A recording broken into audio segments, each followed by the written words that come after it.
President Trump hosting Germany's chancellor at the White House, sending some big signals on everything from the war in Ukraine to trade with China.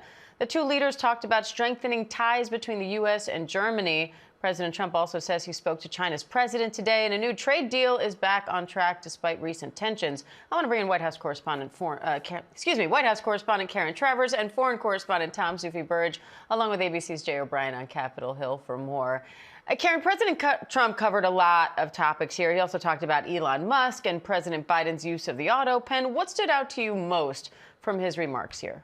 All of it did. I mean, there were a lot of topics that the president touched on there in that very lengthy Q&A. He was asked right off the bat about the travel ban that was announced last night that will go into effect next Monday. 12 countries with a total ban on travel to the United States, 7 countries with a partial ban. The president was asked specifically why Egypt was not included, because in the video he released last night, he cited the Boulder, Colorado attack as a reason why he's moving forward on this right now. That was, of course, the suspect in that attack was an Egyptian man who had overstayed his visa. The president said Egypt is a country that the United States deals with very closely. He said they have things under control, and the countries that are on the list do not. He said we want to keep bad people out of this country. On China, the president said that last week things had gotten a little bit off track in terms of trade negotiations and the relationship with China, and that he had that phone call today with China's President Xi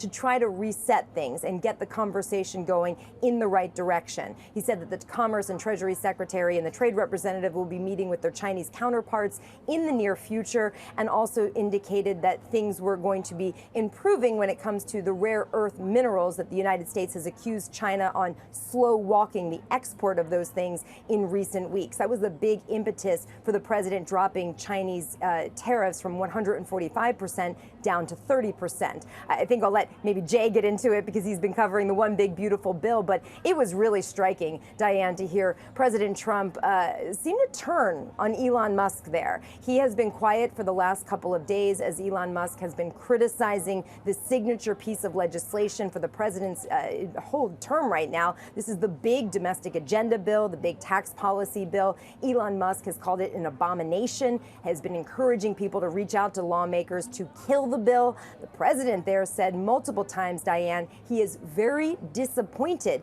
in Elon Musk, and said that sometimes when people leave the administration, they grow frustrated and hostile after walking out the door, and maybe they miss some of the glamour of being here. But he said maybe Elon misses the place, and Diane also seemed to acknowledge that they had a great relationship, but notably spoke about that in the past tense. And Jay, as Karen just mentioned, right, Trump now says he's very disappointed with Elon Musk. Now, Musk not only had his influence while in the White House, he was also a huge donor to Trump's campaign and many others. So what are you hearing from lawmakers in terms of his level of influence and what's happening now that you've got Musk saying kill this bill and President Trump saying get it to my desk by July 4th?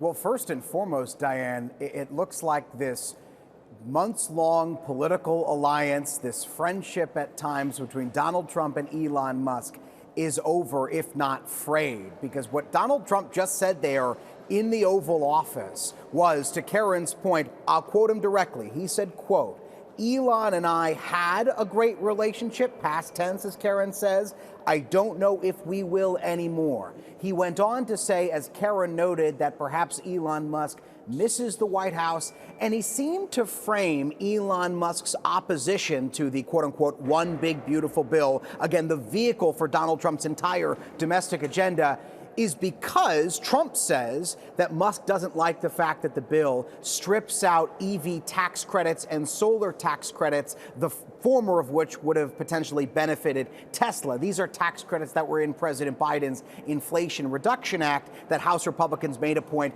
to take out of the quote-unquote one big beautiful bill act. And what Trump seemed to say is that in his view, potentially Elon Musk's opposition to this bill is because he doesn't like the fact that these battery-powered vehicle tax credits are not taken out of this bill. Elon Musk is actively reacting in real time, Diane. So I just want to read a little bit of what he's written. He said, quote, whatever is the first line of a post he just authored on X. He said, keep the EV solar incentive cuts in the bill, even though no oil and gas subsidies are touched. Very unfair. But ditch the mountain of disgusting pork in the bill. He said a bill should be, quote, slim and beautiful is the way to go. So Elon Musk reacting in real time here. Again, this relationship over, if not frayed, and now on diametrically opposed sides of the battle over this bill. Yeah, Jay, I also see that he's countering the president's assertion there that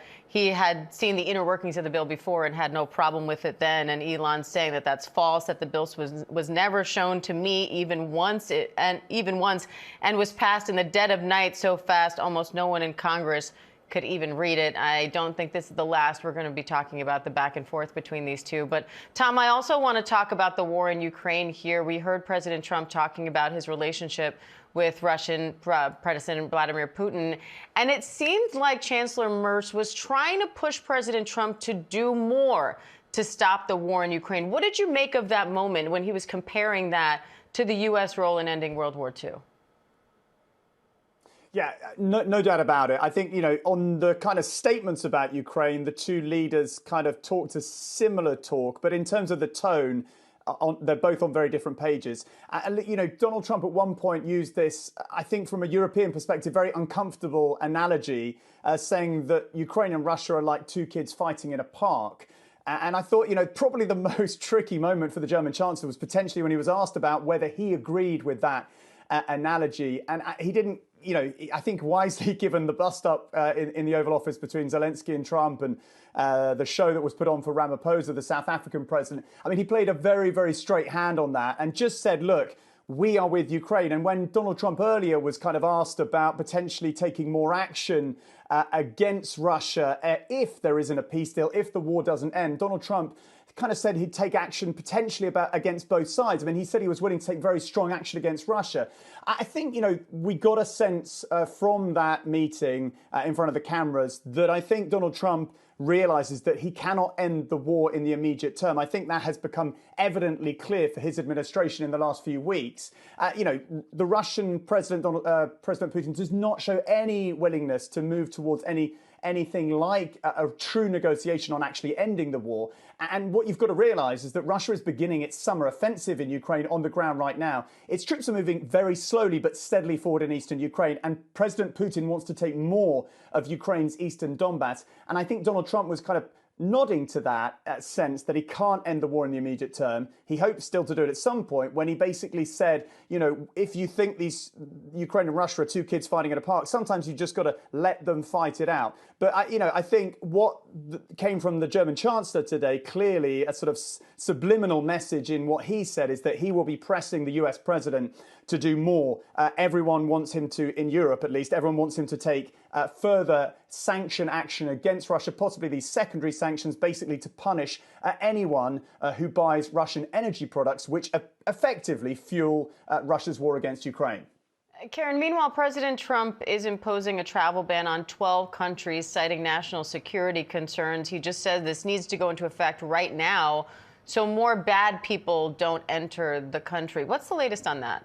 Yeah, this would, based on what the president signed yesterday, not go into effect until Monday. 12 countries that are on the list for a total ban for travel to the United States, mostly focused on the Middle East and Africa. There are another 7 countries that have a partial travel ban. The president defended this last night in a video that was released online and again just now in the Oval Office, saying that this is necessary. There can't be open migration from countries that they have concerns cannot safely and reliably vet people coming into the United States. There was a question, though, right at the start of that photo opportunity about why Egypt is not one of the countries on either of those lists, either the total ban or the partial ban, given the fact that the president last night in his video cited the Boulder, Colorado attack. And the suspect in that attack was somebody that was an Egyptian man who is suspected of overstaying his visa. That's what the administration has said. So why not include Egypt on that, given where that man had come from? The president indicated it's because there's a good relationship between the United States and Egypt,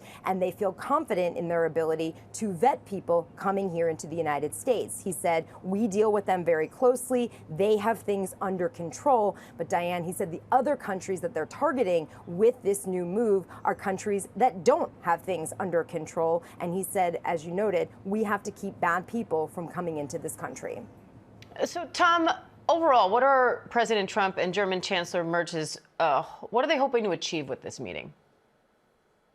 I think the key priority, the key topic of conversation, and probably the kind of intractable one right now, is how to get a deal between the US and the EU to prevent basically the Trump administration ramping up tariffs on EU imports into the US next month. There's a deadline in less than 3 weeks. So, look, I think that's a difficult one. And it really is important for Germany because obviously Germany sells a huge number of cars. German manufacturers sell a huge number of cars into the US. I think Merz will really be pressing the case for that deal. I mean, of course, previous administrations have been working with the EU, negotiating for years to try and get a big transatlantic trade deal between the EU and the US. Previously, it wasn't possible. And Trump at one point did say, look, I'm happy with the tariffs. So either we'll have a trade deal or we'll have tariffs. And there's a lot of elements of that play into that.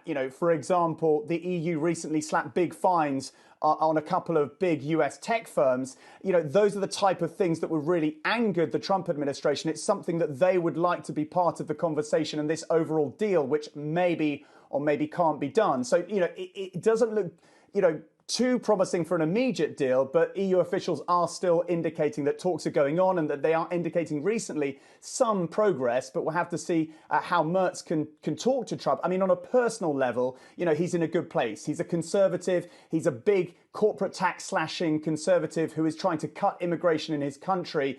And yes, there have been some disagreements between, German officials and German key political figures and Trump officials over German free speech laws, which, Trump officials have been very critical overtly. So that is a prickly issue. But I think, on economic issues, Merz, hopefully, I think, he'll be able to cut through to the president. But really, I think, the complexity of the issues at hand in terms of a trade deal can't be understated. All right, Karen Travers, Tom Sufi Burridge, Jay O'Brien, thank you all.